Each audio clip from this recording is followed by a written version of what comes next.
Over the weekend, the US dropped a bombshell on the Ukraine war. The country has a peace plan, a 28-point plan to be precise, and one that bore all the hallmarks of Russian influence.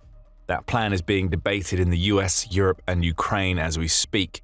But if it is accepted without changes, Vladimir Putin gets everything he wants: land, no Ukraine in NATO, and return to the global fold for Russia. There's a lot to unravel here. The plan introduced by the US may not be the one that ultimately ends up being sent to Russia. These are the Ukrainian peace talks explained, covering everything you need to know at the time of the publishing of this video. First, let's look at the basics of the plan. Practically every major news outlet published reports on America's initial peace plan, which contained 28 points. According to The Guardian, the plan was created in October when US President Donald Trump's special envoy Steve Witkoff met with his Russian equivalent Kirill Dmitriev. And the influence of that meeting shows. As Al Jazeera reports, the initial draft of the plan focused on Ukraine making enormous concessions to Russia to stop Putin's invasion. Those concessions included, but were not limited to, ceding all of Luhansk and Donetsk, in addition to freezing the combat lines in Zaporizhia and Kherson. Luhansk and Donetsk, along with occupied Crimea, would be recognized as Russian territory by the US, with Russia agreeing to relinquish any other territory it holds outside of those 5 regions. There are problems straight away. Ukraine can't and won't cede territory, and we'll explain why later. But that just covers one point in the plan. Among the many others was the limitation of Ukraine's military to 600,000 members, guidelines for how the frozen Russian assets will be used, which massively favor the US, and a request that Ukraine enshrine in its constitution a clause stating that it will never join NATO. There are many more points, and we'll dig deeper into them in a moment. However, the nature of the peace agreement, particularly the many areas that seem to favor Russia, has already raised questions about who wrote it. Sky News reports that the plan drew the ire of senators in the US, some of whom question US Secretary of State Marco Rubio. According to Sky News, those senators claimed that Rubio told them that the plan was essentially a wish list from Russia and not reflective of America's positions. The US State Department has since rubbished those claims, but the fact that such reports exist at all tells us there is a lot of confusion about the US plan. Republican Senator Mike Rounds was damning in his assessment of the plan. During a speech at a security conference in Canada, Rounds said, "This administration was not responsible for this release in its current form. They want to utilize it as a starting point." Rounds then made a key statement. "It looked more like it was written in Russian to begin with." Of course, the US claims this isn't the case, with Rubio taking to X to proclaim, "The peace proposal was authored by the US. It is offered as a strong framework for ongoing negotiations. It's based on input from the Russian side, but it's also based on previous and ongoing input from Ukraine." Still, the confusion and inevitable backlash towards such a Russia-favoring peace plan created a furore. Trump has even stated that the plan is not a final offer for Ukraine, despite the US administration having previously given Ukraine until November 27th to accept the plan. That acceptance isn't going to happen. What is happening is that Ukraine and the European Union, or EU, have started redrafting the plan. The plan that the US proposed won't be the plan that is presented to Putin, which brings us to a point-by-point analysis. We'll discuss all 28 points with the EU's possible amendments and some explanation as to why certain points wouldn't be acceptable to Ukraine. The first point is the simplest and one that Ukraine would easily agree to. The US says that Ukraine's sovereignty will be confirmed, which the EU has agreed upon. That sovereignty is the baseline for the agreement. Point 2 also seems fair to all involved. It calls for a non-aggression agreement between Russia, Ukraine, and Europe, though the EU has changed Europe to NATO. That makes sense largely because not all of Europe is aligned in how it's treating Russia. Remember that the EU is a bloc, not the entire continent, and the EU seems more concerned with its members than it is with those European countries that have either refused to commit to a side or have actively supported Russia. By switching the point to NATO, the EU has also made sure that the peace plan accounts for the UK, which is no longer a member of the EU. Plus, with 23 of the 27 members of the EU also being NATO members, the language change mostly covers the parts of Europe that the EU is concerned about. Ukraine isn't part of the EU, but we'll get to that in a later point from the US plan. Point 3 is where things start getting contentious. Originally, the US called for Russia to agree to not invade any neighboring countries and for NATO not to expand any further. The EU redraft has deleted this point with no replacement proposed, suggesting that the EU and Ukraine don't want any language that could dictate the future of NATO. Sticking with NATO, point 4 of the original US plan makes a vague call for a dialogue between Russia and NATO, which will be mediated by the US. The EU's redraft keeps this point, though it expands upon it by saying such a dialogue would have to cover security concerns and be focused on reducing tensions. The mention of US mediation is also nowhere to be seen in the draft, suggesting that the EU and Ukraine don't see the US as the sort of neutral party that should manage such a discussion. And they're right. Even disregarding the questions of Russian influence on the plan, the US is a NATO member, meaning it's automatically a biased party. At least, it should be. With point 5, the US said that Ukraine will receive reliable security guarantees, with the EU changing reliable to robust. There's not much more to say here, especially as this mention of security guarantees is vague at best. Still, most of what is seen so far is positive for Ukraine. It's at point 6 where the plan starts becoming decidedly pro-Russia. That point says that Ukraine has to limit its armed forces to 600,000 troops, which is a lot to ask a country that has spent almost 4 years fighting a nation with an army around twice that size. The EU's suggested amendment raises the limit to 800,000, but either way, this is a restriction being placed on Ukraine that could give Putin an idea of how large an army he needs to raise if he wants to break a peace agreement. Then comes point 7. Ukraine must renounce any NATO membership via its constitution, with NATO also being legally prevented from allowing Ukraine to join. In other words, Ukraine can't be placed under NATO's collective security umbrella, which massively limits how it defends itself against Russia in the future. The EU has flat-out removed any talk of prohibition, stating that Ukrainian accession to NATO depends on consensus. There is no consensus right now, but a permanent veto on Ukraine's potential membership is being pushed by the US, which is just one of over 30 NATO members. The strongest one, admittedly, but still just one. After reaching this portion of the US plan, Putin would likely have had a massive smile on his face. Point 8 also favors Russia, with the US stating that NATO will never station troops in Ukraine.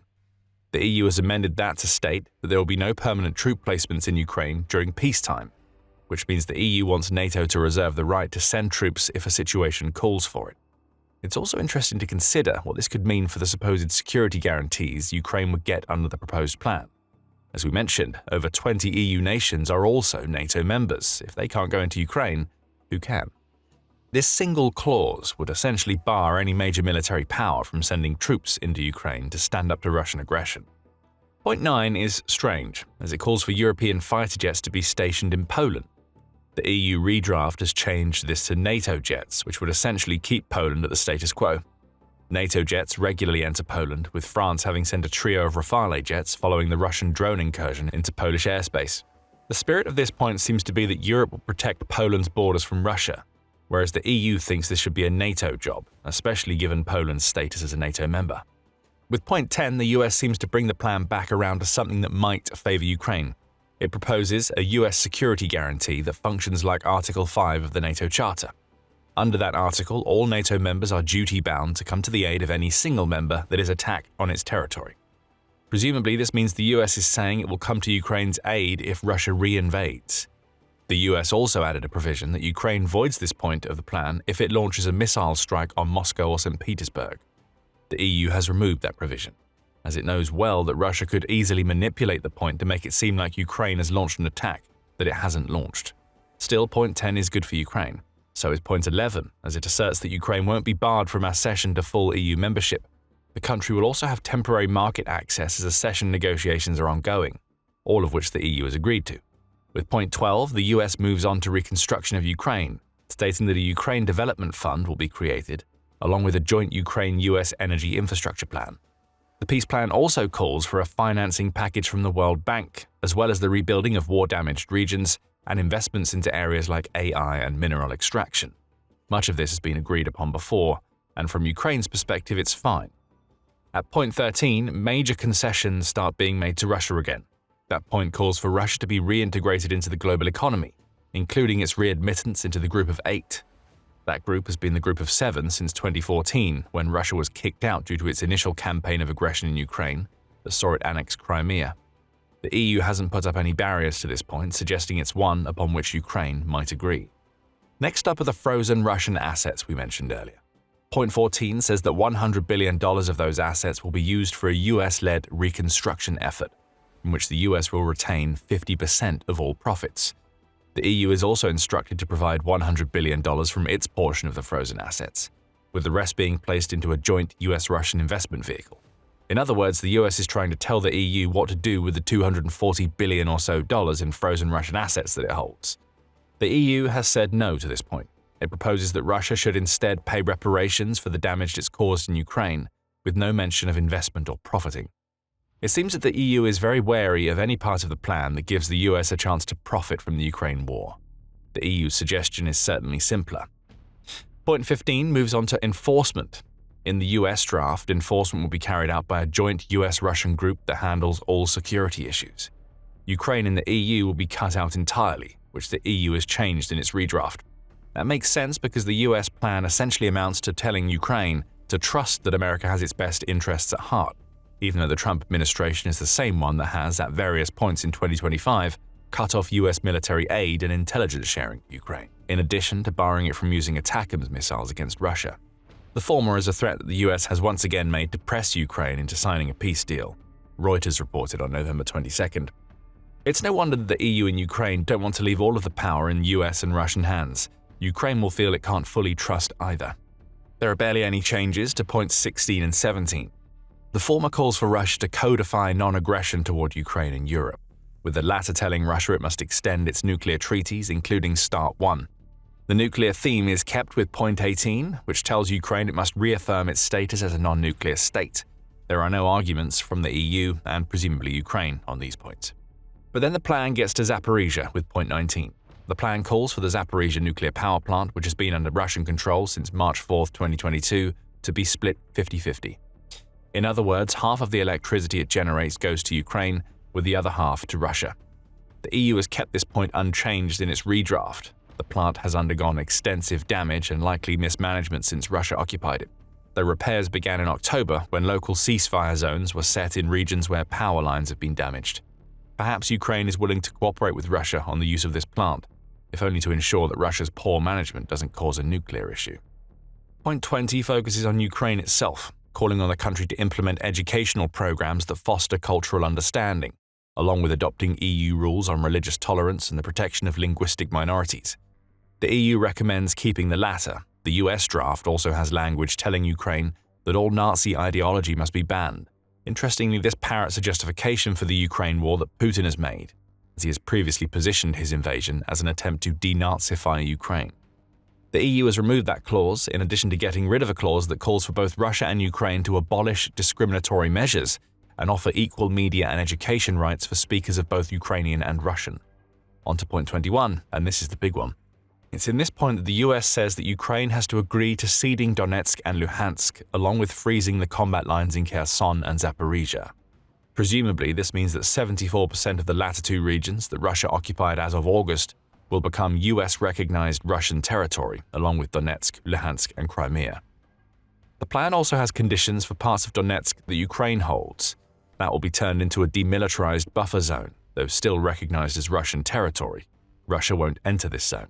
This is perhaps the biggest issue with the US peace plan, and the EU has completely redrafted point 21. The EU version of the plan says that Ukraine will commit to not attempting to restore occupied territory by military means. Ceding will only happen, if it happens at all, following negotiations on territory swaps that use the current line of contact as a starting point. Ukraine may not agree with either version. Legally, it can't. Ukraine's own constitution says that the country's president does not have the authority to cede Ukrainian sovereign territory to another nation. Ukrainian President Volodymyr Zelensky is to get around that law, and there seems to be no indication that he wants to do so. Then the entire Ukrainian constitution would have to be changed. As for Putin, he would get what he has wanted all along: control over Crimea, Donetsk, and Luhansk, all with US recognition, as well as huge swathes of Kherson and Zaporizhzhia. That will be enough for Russia's president to claim victory, even though Russia hasn't toppled Ukraine. Point 21 is the most Russia-favoring of all the 28 points, the rest of widely seen agreement between the EU and the US. In point 22, the US says that neither nation can attempt to take or retake territory by force after a peace agreement, or else security guarantees will be voided. Russia must also commit to allow Ukraine to use the Dnipro River for commercial purposes, along with the Black Sea for grain exports, per point 23. In point 24, both the US and EU agree on all-for-all exchange of prisoners of war, in addition to the return of all civilian hostages and abducted children. The point also calls for family reunification and support for the victims of these abductions and similar war crimes. The abducted children are a big issue. In June, Al Jazeera reported that Ukraine believes that Russia has abducted around 20,000 children since the Ukraine invasion started. Point 25 is also interesting. The US has tried to tell Ukraine that it must hold elections within 100 days of the peace deal being put in place. Trump previously labeled Zelensky as a dictator without elections in February, ignoring the fact that Ukraine has suspended elections for the duration of the war with Russia. Some might interpret this as an avenue through which Russia could push a pro-Putin candidate in an effort to oust Zelensky. For its part, the EU has softened the language to say that Ukraine's elections must be held as soon as possible. The last 3 points cover the mechanics of the peace deal. Point 26 saw the US state that all parties must be granted full amnesty from whatever war crimes they've committed, with no complaints to follow. The EU adjusted this point to state that measures must be provided to address the suffering of victims. Point 27 says that Russia and Ukraine must enter a legally binding agreement with penalties for violations. A board of peace will oversee this agreement headed up by Donald Trump. Note that Trump is stated and not the US president. Finally, point 28 states that a ceasefire begins immediately following the withdrawal of troops from Ukraine, with the EU adding that the US must negotiate monitoring arrangements to ensure the ceasefire is upheld. That's a lot of chopping and changing by the EU counterproposal. So where does the plan stand now? As we mentioned earlier, Trump has stated that the plan that the US submitted was a starting point rather than a final plan. Euromaidan Press adds that the original plan would also see the US violate 71 of its own international commitments, including 13 treaties and 23 American political agreements. Though that isn't a good look for the US plan, it also lends credence to the idea that the US just wanted to get something out there to start a discussion about peace. Interestingly, there may be another version of the plan out there beyond the US and EU drafts that we've discussed in this video. Those drafts were analysed by the Kyiv Post on November 24th, but a day earlier the Kyiv Independent reported that representatives from the US and Ukraine had met in Geneva to begin an opening round of peace negotiations based on the 28-point plan. Those negotiations have gone well, the outlet says, leading to the plan being cut from 28 points to 19. That isn't confirmed outside of the word of anonymous sources, and Zelensky himself has only revealed that there has been a reduction, without mentioning numbers or specific points. A day later, the Kyiv Post also reported that the US and Ukraine have agreed on most points of the plan, though the two must still come to terms on the territory and the NATO issues that are far too heavily weighted in Russia's favor for Ukraine's liking. So the situation is still fluid. But what may have seemed at first like a rash move by the US appears to have moved the peace dialogue forward. However, the 28-point plan is still being amended, and there is a big question left to answer. What will Russia say? Putin might not even want peace, especially as his forces are still fighting for Pokrovsk. Ukraine has a brutal answer for the troops that Russia tried to hide in that city. Find out what that answer was in our video, and remember to subscribe to The Military Show for more updates on the Ukraine war peace deal. And thank you as always for watching.